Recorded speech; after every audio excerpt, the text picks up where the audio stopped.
So one of the things I always like to do is talk to people and actually share and explore some of your kind of backstory about what you were like at school and that kind of thing.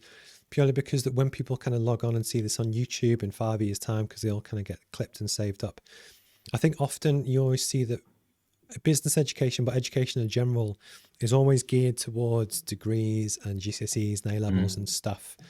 And actually, the more that I've kind of gone through my career and I went that route, the more I see the value in the hands-on practical apprenticeship type routes. So I think it's always interesting for real business owners to talk about stuff and their journey, because actually, you get a lot of people that aren't academic, that aren't sure what to do next, and they might really kind of resonate with your story. So would you be Yeah, happy to absolutely. share, like, where did you grow up? Yeah, so I was born in Wallsend, um, in a place called Battle Hill, great name, and lived there for a few years, several years, and then my parents moved to Washington, which is a small suburb in between Newcastle and Sunderland, and I studied at Usworth Comprehensive School, and then left there, and I'll tell a story about the careers officer saying, so, okay, you're leaving school now, so what do you want to do? And my response was, well, I want to play number 9 for Newcastle United. That's what I want to do, which was a bit of a joke. But if you're not good enough to do that, what else do you want to do? And the obvious response is, well, I don't know, because I've never done anything. Yeah.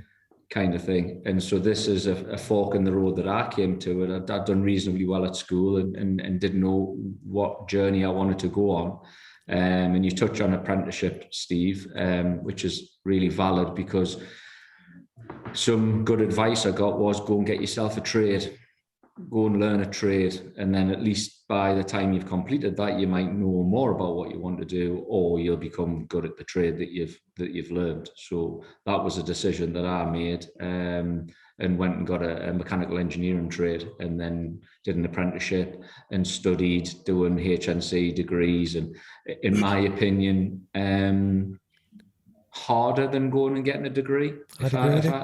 Not that I've actually just gone and got a degree, but when I know people who have done that, and they're difficult in their own right, but for sure to work and learn practical stuff and then go and do the theory on night shift and night classes and stuff is incredibly difficult. Your time's valuable, and you run out of it quickly. You're burning the candle late at night.